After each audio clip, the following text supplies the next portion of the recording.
ሰላም ወደዚህ የፈተና ዝግጅት ማብራሪያ እንኳን በደህና መጣችሁ። ዛሬ ደግሞ የሰባተኛ ክፍል የሂሳብ ትምህርት የጀርባ አጥንት የሆነውን ልክ ሰምታችኋን የስብስብ ጽንሰ ሐሳብን ወይንም ሴት ቲዮሪን አብረን እንፈትሻለን። ፈተና ላይ ደጋግመው የሚወጡትን እና አብዛኞቻችንን የሚያደናግሩ ነጥቦችን ነቅሰን እናወጣለን። እሺ ዝግጁ ከሆናችሁ በቀጥታ ወደ ጉዳያችን እንግባ። ለዛሬ ያዘጋጀሁላችሁ 5 ዋና ዋና ነጥቦች አሉ። መጀመሪያ ስብስቦችና አባላት ምን እንደሆኑ እንገልጻለን። ቀጥሎ እኩልና አቻ ስብስቦችን እናነጻጽራለን። ከዚያም ወደ ንዑስ ስብስቦችና ትክክለኛ ንዑስ ስብስቦችን ያልፋለን።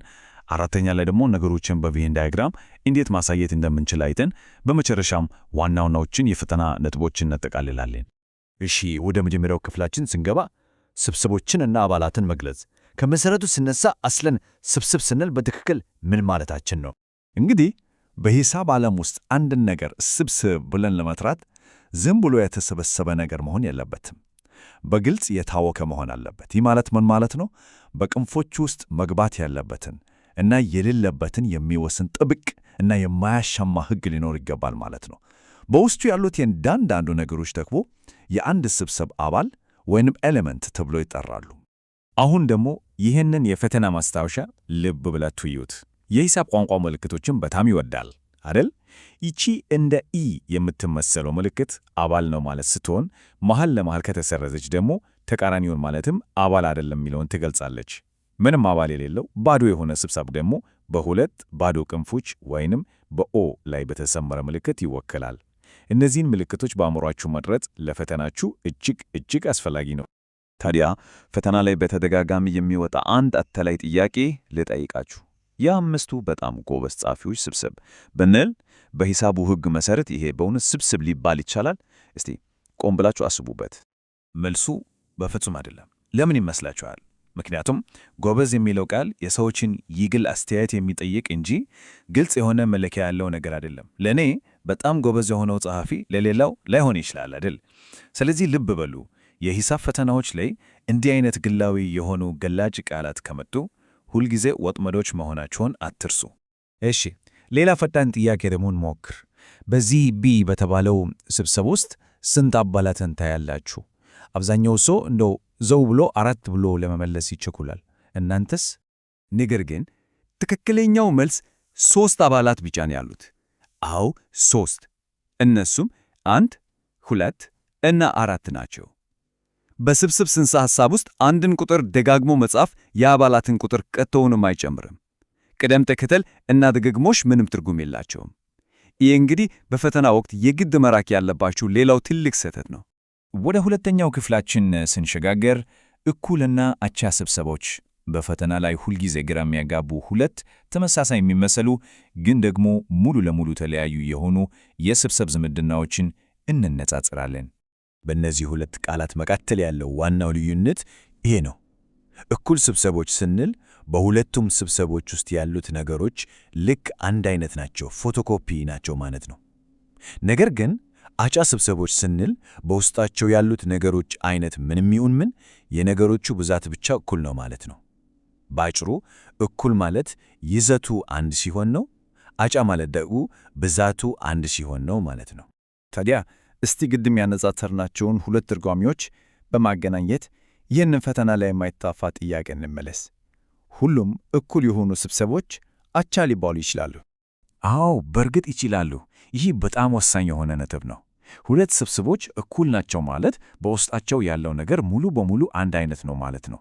ይህ ከሆነ ደግሞ ብዛታቸውም እኩል መሆኑ የታወቀ ነው። ስለዚህ አቻ ይሆናሉ ማለት ነው። ነገር ግን ልብ በሉ፣ አቻ የሆኑ ስብስቦች ሁልጊዜ እኩል ላይሆኑ ይችላሉ። ምክንያቱም ብዛታቸው እኩል ሆኖ በውስጣቸው ያለው ነገር የተለያየ ሊሆን ስለሚችል። ይህ በእውነት ወይስ ሐሰት የፈተና ጥያቄ ላይ መምጣቱ አይቀርም። ክፍል 3 እዚህ ላይ ንዑስ ስብስቦችን እና ስብስቦች እንዴት በሌሎች ትልልቅ ስብስቦች ውስጥ ሊገኙ እንደሚችሉ በጥልቀት እንመለከታለን። እዚህ ላይ ያለውን ረቂቅ ልዩነት በደንብ እንረዳው። ንዑስ ስብስብ የሚለው ቃል የአንዱ ስብስብ አባላት ሙሉ በሙሉ በሌላኛው ስብስብ ውስጥ እንዳሉ ያሳያል። ትክክለኛ ንዑስ ስብስብ ሲሆን ደግሞ ስብስቡ በሌላኛው ውስጥ ሆኖ ነገር ግን ያኛው ትልቁ ስብስብ ቢያንስ አንድ ከሱ የተለየ ተጨማሪ አባል አለው ማለት ነው። በሌላ አነጋገር ትክክለኛ ንዑስ ስብስብ ማለት ከዋናው ወይንም ከወላጅ ስብስቡ በእርግጠኝነት ሚያንስ ቆንጠጥ ያለ ማለት ነው። አሁን የፈተናዎችን ድብቅ ሚስጥር የሚያጋልጡ ወሳኝ ሕጎችን ልንገራችሁ። ባዶ ስብስብ የትኛውም ስብስብ ንዑስ ስብስብ ነው። እንዲሁም ማንኛውም ስብስብ የራሱ ንዑስ ስብስብ መሆን ይችላል። ነገር ግን አንድ ትልቅ ነገር ግን አለ። አንድ ስብስብ መቼም ቢሆን የራሱ ትክክለኛ ንዑስ ስብስብ ሊሆን አይችልም። ምክንያቱም ትክክለኛ ንዑስ ስብስብ ለመሆን የግድ ከዋናው ማነስ አለበት ብለናልና። እነዚህን ሕጎች በደንብ አጥብቃችሁ ያዙ። ክፍል 4 ደርሰናል። በቬን ዳያግራም ማሳየት። እስካሁን ካየናቸው ረቂቅ ሕጎችና ምልክቶች ትንሽ ወጣ ብለን የስብስቦችን ዝምድና በስዕል እንዴት እንደምንገልጽ እናያለን። የቬን ዳያግራም ትርጓሜ እጅግ በጣም ቀላል ነው። እስካሁን የተነጋገርናቸውን የነገሮች ወይንም የቁጥሮች ስብስብ በክብ ቅርጽ ውስጥ አስገብተን ምስላዊ በሆነ መንገድ ማሳየት ማለት ነው። ይህ አይነቱ አቀራረብ አእምሯችን መረጃዎችን በቀላሉ እንዲያቀናብርና ቶሎ እንዳንረሳ ይረዳናል። ለምሳሌ ትክክለኛ ንዑስ ስብስብን በቬን ዳያግራም ማየት ብንፈልግ አሰራሩ በጣም ቀላል ነው። ትንሹ ክብ ኤ ሙሉ በሙሉ በትልቁ ክብ ቢ ተውጧል ወይንም ውስጡ ገብቷል። ቢ ደግሞ ከኤ ውጪ የሆኑ ተጨማሪ ራሱ አባላት አሉት።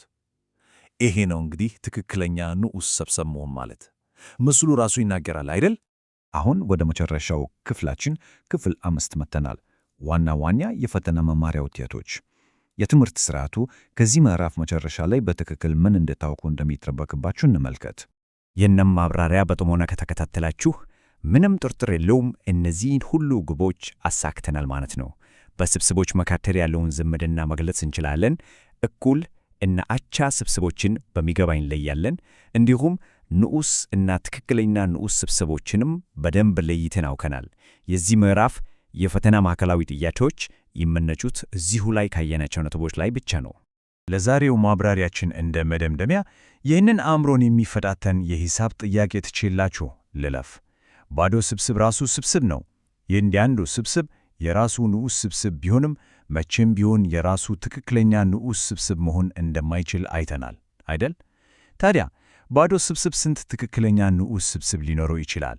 ሕጎቹን በጥልቀት አገናዝባችሁ አስቡበት። በሚቀጥለው ማብራሪያችን እስከምንገናኝ መልካም ጥናት።